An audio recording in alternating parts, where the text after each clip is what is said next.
Hey YouTube, welcome back. Thank goodness that I am rejuvenated, ready to do this video. Unlike last week, I am telling you, I was exhausted. I was on the road for I think 20 hours in total. Actually 21. Maybe I'm lying, I don't know. I'll check that math later. But basically, I've been on the road for the past 2 weeks, and I got to finally sleep for like 4 days straight, and I binge watched this show called Runaways. It's a Marvel movie or show. Let me tell you, I went through 3 seasons in 3 days, I don't know. Basically, I had no life. I've been postponing this video because I've been in my bed, just laying there. And not even my bed, it's been an air mattress because none of my stuff has arrived yet. I started class today. I had to go buy some new clothes just to be able to attend today. So it's been an interesting adventure here in Oklahoma, but I am super excited to be here. I know God has called me here. I know God has provided everything that I need to be here, and I know that basically my calling is here right now. You know, I need to be here. I need to be trained up to do what God wants me to do in my life. So, you know, I've been looking at it from a new perspective. It was really hard to leave. Like I said, I cried last week.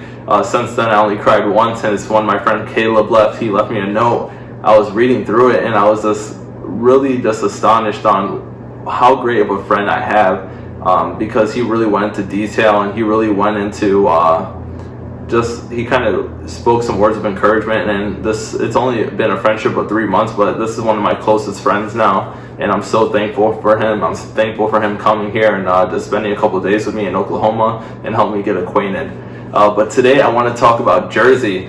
I went to Jersey last week now, or 2 weeks ago now, and I got to spend time with my family, which is something I usually don't do in Jersey. I usually go straight for my friends, and I usually like to be out eating places with my friends, you know, just basically not being at my house. But COVID kind of forced me to be in the house with my dad and with the rest of my family over in Jersey, and it turned out to be one of the best experiences I ever had in Jersey.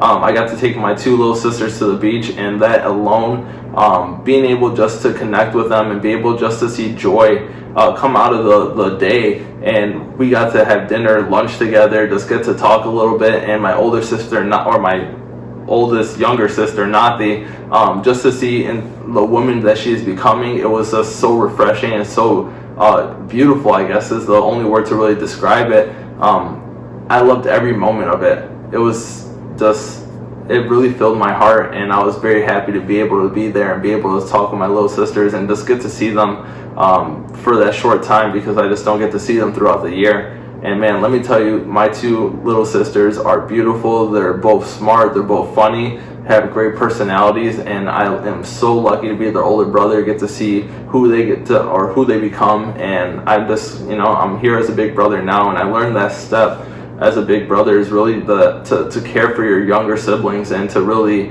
take the initiative to make sure you're speaking life into them, to make sure that you're there, that they know that you're there to help them. For me as a kid, me and Nathi, I was very mean to her because my past, I did a lot of things out of anger, and I did a lot of things because I didn't understand how to kind of show my emotion. But Nathi at the end wrote me a letter and saying, "I forgive you for the things of the past." And just being able to receive that letter was one of the most grateful things, or one of the best things that ever happened to me. And yeah, I got to know my little sisters more, and they are just great people. I also got to spend some time with my cousin Marcus, who, man, this guy is a knucklehead, but he is such a good person, has such a big heart. And to be able to just sit with him and my friend Caleb during dinner and just be able to talk with him, and really just get to see where his heart is at, see what his plans are. And just basically the Marcus that I know, me and him used to just stay up until like 4 or 5 a.m. playing video games, having Papa John's or Domino's Pizza or whatever was open around 11 o'clock when we were going to order. And that was basically our friendship, our bond was through video games and spending those long nights together. And we used to ride our bikes together. We used to live a block away. Then he moved to Jersey. Our communication kind of fell apart a couple years even before that. But as the past like 2 years probably, me and him have been talking more. And man, am I grateful for that. That guy is just such an awesome guy, and I'm so happy to be his cousin as well, and just be able to kind of see where he's going in life and kind of see the directions that he's taking. And Marcusito, I'm always praying for you. I love you. If you're watching this, which you probably are because you tell me you watch these, unless you don't watch these, then you're lying. I'm going to quiz you on this one. So, but other than that, man, Jersey, I think the main part I want to talk about is just how when I allowed God into my heart and He softened my heart, it allowed me to be there with love, and I actually got to be present the whole time I was there, literally from the beginning. I think the first night we got there, we had pupusas. My dad ordered them. Like, we got there to some food, and it was great. Me and Caleb were exhausted, so we got some sleep. But the next day, we played Uno Attack, and let me tell you, Uno Attack, if you ever have any beef with anybody, that is how you settle it. If somebody owes you money, you play Uno Attack to get your rage out, because, man, those draw 4s and draw 6s were coming out of nowhere. And people were, I kid you not, there was a point in time where, like, 3 of us had over, like, 15, 20 cards, and we're just trying to, like, everybody's eyes are just shutting because they're so tired, but nobody was backing out. So that in itself was such an amazing experience, and it's so funny that a simple game of Uno can be so much more than a game of Uno when you're really present in the moment, laughing with everybody, being able to communicate, and just kind of enjoy the time and enjoy the presence of your family, which I just been taking for granted all these years. And I almost regret basically all these times where I used to visit Jersey, when I used to live in Jersey, not spending time with these people and being able to do the big brother role earlier. But that's part of life, you can't just dwell on your past, and you can't let your past eat you up, because at the end of the day, your past makes you realize how much you appreciate it now. And for me, like I said, it was one of the best experiences I had. It was awesome, to be able to just be there present with my dad, with one of my friends, and just my stepmom, my sisters, and my little brother. My little brother is a handful, by the way, and I'm starting to see what I used to look like as a kid in him.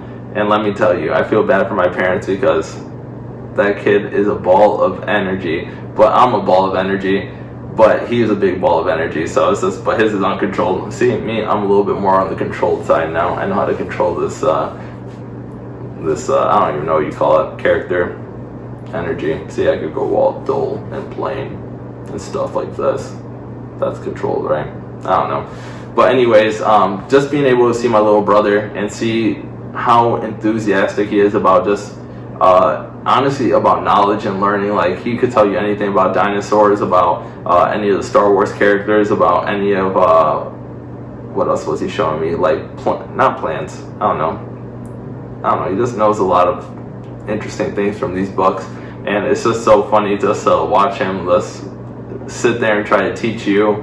And even the way he handles money is a little unfair, but the way he was handling money, he gave me and Caleb an uneven amount, and then he was charging me for books because I had to go book shopping. I felt like I was back in the book fair in elementary school, but he was charging me like $200. I only had 150. He's like, well, that's too bad. Like, you got to go find the $50 somewhere. I was like, what the heck is this? It's a scam. But just being able to experience that and just be able to be present in that moment I'm very grateful for.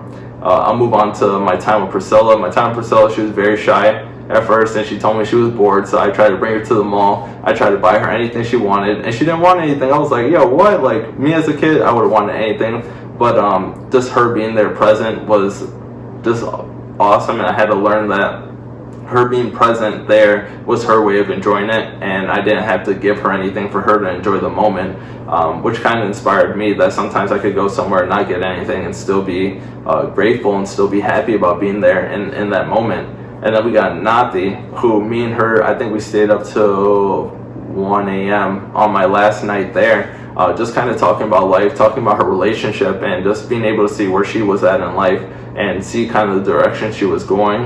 And that in itself, like I said, it's just so beautiful, because I just never got to spend that time with her and really be able to open up my heart and be able to speak in humility and tell her about my past and tell her about the mistakes I made to be able to help her in her current situation. And from that, I felt like it just opened up a whole new level to our relationship, our friendship, our siblingship. I don't know, that sounds like a word, but it just made it open and made it so we have an open line of communication now, and I'm very grateful for that as well. Nati, like I said, you're beautiful, you're becoming so smart, and I'm so happy for you. I'm happy for the things that God's going to do in your life in this upcoming years, and I'm here to support you in any way that you need. And that'll bring me on to my dad. My dad, let me tell you, Pops, I love you. I love you with all my heart. I know we had a rough, bumpy past, but you know, it all smooths out because God, that's how He works. You know, He's a forgiving God, and I'm thankful for that. And I'm thankful for having you as a father and being able to talk with you, and you be able to connect with even my friend that was there and just welcomed us to your home with full open arms, and being able to provide meals and just kind of just be there for us. So thank you, Pops. I appreciate you. And I look forward to telling you and basically updating you on my time here in Oklahoma. So we'll talk soon. And then my stepmom, Tasha, I'm very grateful for you as well, because once again, rough past, rough history, but it's definitely smoothing out, and I'm so thankful for the experience of being able to speak with you and be able just to enjoy your presence and not feel anger and rage like I used to as a kid.